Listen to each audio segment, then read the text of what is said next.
the way that he talks to the people that are doing crime. And when he sees the wrong in the police station, he talks that way. And then when it comes to Leslie Tompkins, well, hey now. Well, yeah. Yeah. So that is my take on the characters of Gotham. Okay. So there. Hey, and look, for what it's worth, guys, if you have not seen Supergirl, well, hey now.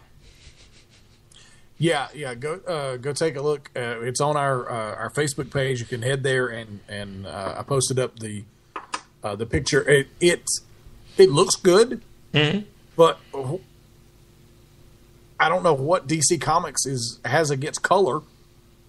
Everything's so damn dark. Well, except for the Flash. The Flash, well, his costume is dark. His costume is dark. His costume. Yeah, his costume. Yeah. Yes. Yes. Well, I think what we're going for is Superman set the standard for the darker costume in the movie. So therefore, if Superman's costume is dark, then Supergirl's costume has to be dark too. I guess. But just don't stand too close when the super flare flares up. That's all I'm saying. Woo! And, also from Supergirl, Dean Cain and her name is escaping me. Terry Hatcher? No, who played her in the movie? Helen Slater. Yes. Dean Cain and Helen Slater have been cast for the pilot. They haven't announced who they're playing. I'm thinking that could be Jor-El and Laura. Right. Okay. So, but it's kind of fun that just like the Flash from the 90s, John Wesley Shipp was cast as Barry's father in the new show. Yes. Yeah. Now we've got a man who's played Superman, who I think did a really good job playing Superman. Oh, you hated it because he killed at the end. You hated it because he killed at the end. Say it, Dixon. Superman killed at the end. Talk about Dean Cain. Oh, Dean Cain. Okay, I'm sorry. I thought you was talking about Henry Cavill. Shut up. Shutting up. So you've got a guy who has played Superman before, being cast in the show, possibly being cast as Jor-El. But like I said, I think he did a good job as Superman in the Adventures of Lois and Clark. Yes. And then Helen Slater. It's been a long time since I've seen the Supergirl movie. Yes. Basically all I remember about it is Helen Slater played her. That's about all I can remember. I may have to go and look that up and watch it. Well, just remember Faye Dunaway's in it, and is she? Yes, she is the Lexa Luthor in that. Okay. Wow. All right. So what else have we got coming up from the? Yeah, we don't. Obviously, we're in a holding pattern for Flash. Yes. Until the 17th. Yes. I just want to mention, my daughter is going crazy about the Flash. She cannot wait. It's driving her insane that she has to wait until the 17th. Yes. And she is spending seemingly every waking moment going over different scenarios and theories in her head about what's going on. Wow. She cannot wait for this to come on. Have you told her that the Atom is going to be on there? Yeah, we've talked about and we watch Arrow too. She's not as into Arrow, yes, as she is the Flash, but she watches Arrow as well. Right. So she's seen Arrow. I mean, Adam. Sorry. That's kind of like the way Gavin is. He definitely gravitates more towards the Flash than any of the other current on TV real life characters, like with live action. Well, no, because I think that it's a toss up between Gotham and the Flash. Wow, is he really into Gotham? Yeah, he really likes Gotham. He really does. And see that, I mean, it makes sense to me that the kids would be into Flash because it's more over the top, it's more super powered, right? And both Gotham and Arrow are more gritty and realistic. Mm-hmm. So I could totally see kids being more into the Flash. Yeah. So You have to remember, Gavin's an old man. Yeah, he is an old man. He's an old man trapped in a kid's body. Exactly. Yes. Yeah. But this week we got a look at Jared Leto's look for the Joker. Did you see this picture? I have not. No, I have not. He is, he usually has long hair and a beard. He's clean shaven, and his hair is short and like slicked back and blonde. Most probably it's made blonde. He went blonde so it'd be easier for them to color it green. Yes, turn it green. It looks a lot like the way they're currently drawing the Joker in the comic books. He almost has kind of like a shaved head on the side. Yes. And the top is really slick back, and that's all swept back from his forehead. And he has no eyebrows. Right. I'm talking about Jared Leto here. Yes. He has shaved his eyebrows. Yes. Yeah, I can tell. I mean, he is somewhat son of a bitch. He is somewhat of a method actor. He absolutely. So let's just hope that it's not to the point of being methodical as Heath Ledger. Well, I mean, I think that was one thing that I was happy about when I heard it was going to be him playing it. Mm-hmm.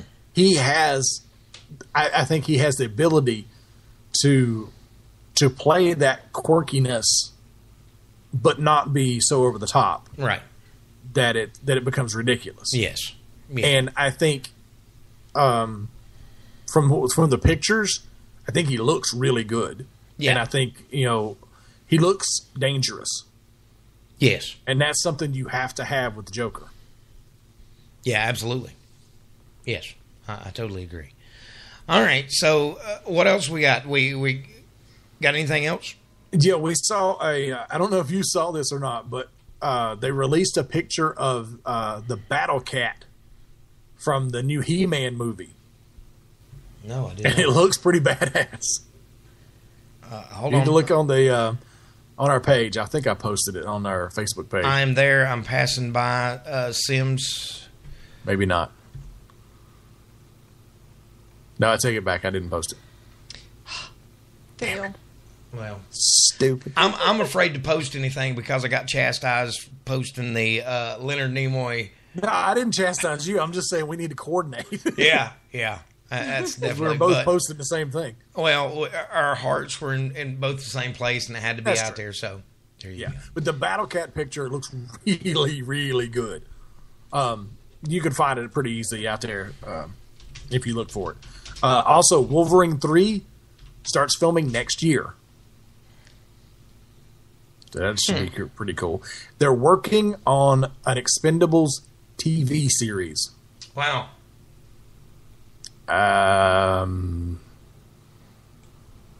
Okay, I guess. I don't really know how you're going to do that, but okay. This is weird. I saw this week.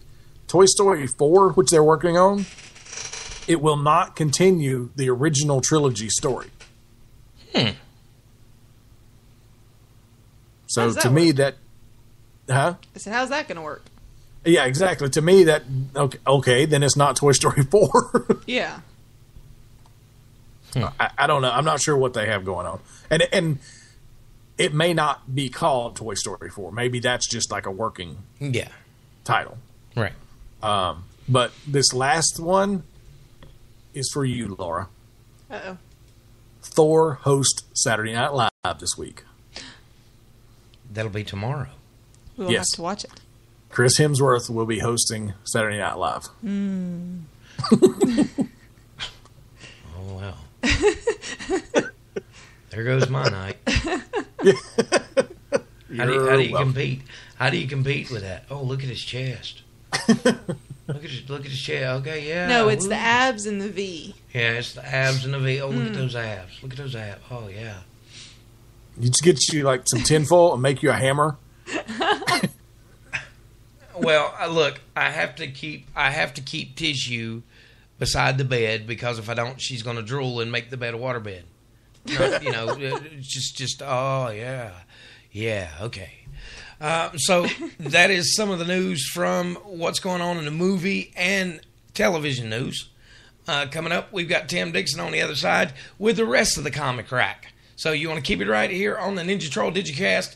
We are the defenders of all things geek culture. Would it be crazy if you just stopped everything, packed your bags and left for a week, a month, a year?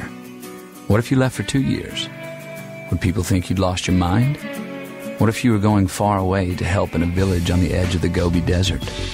A village crowded with Buddhist temples, not skyscrapers.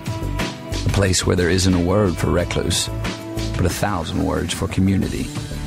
Would it be crazy to go 5,000 miles from home? To spend time with people the rest of the world only reads about? To build libraries and fill them with stories? Prepare a meal with food you helped grow? To teach children and learn a thing or two about yourself? Would that be crazy? Peace Corps. Life is calling. How far will you go?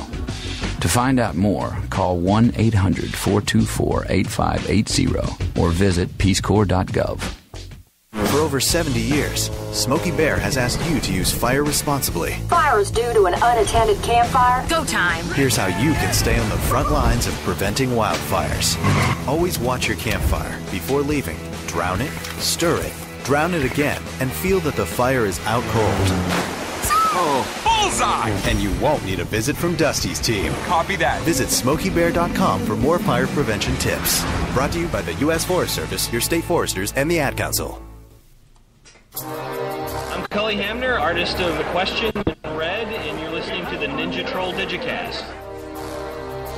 Thank you, Cully Hamner, for making that announcement popular. We had a great time at the Minicon. Actually, it wasn't a Minicon. It was actually full-fledged convention. They called it Minicon. Yeah. It was huge, so. Yeah, just because you call it Minicon don't mean it's Minicon. So, and we got Heroes Con coming up in a couple months. So. Oh, yeah. Yeah, we're definitely going to be on board for that. We're definitely looking forward to seeing if we can see Brian Stelfreeze. You know what? I hope George Perez is there, just so I can go up to him and say, "Sir, I want you to know, you're an android. You're an android. You are very mechanical, but and you know what? You might even be a Buddha mummy. You've reached enlightenment. Yes. Thank you. Thank you. So no, I want to tell him, sir, thank you for making the best series in comic book history, starting with number 1, Crisis on the Infinite Earth, and number 2, Infinity Gauntlet. Yeah, that's pretty impressive. Yeah, oh yeah. That he did both. Well, dude, going back into his whole deal there, the things that he does the best is a multitude. And when I say a multitude, yeah, he loves that. I mean, there's every comic book character to be imagined from this universe. One of the other ones that I found to be a very, very good read was the X-Men versus the Avengers, or was it Teen Titans? Probably Teen Titans. He did his run on Teen Titans was awesome. Yeah. So for that created one of my favorites, Starfire, Deathstroke the Terminator. Oh, hey now. Yep. All right. So, looking on the other side of the rack, what have we got? Okay, in the comic book news, yes. We talked about this a couple weeks ago. CM Punk's story in the Thor annual, yes, is out. It was okay. Yeah. Not great. Yeah. It's a little over the top in like a Saturday morning cartoon kind of way. Right. More of a parody than what I would have hoped for. Yes. But if he gets more work, hopefully do something a little more serious. I mean, it wasn't a whole lot he could do. I think it was maybe like a 10-page story. Yeah. So it was more of Thor as a teenager. And it was, there was a couple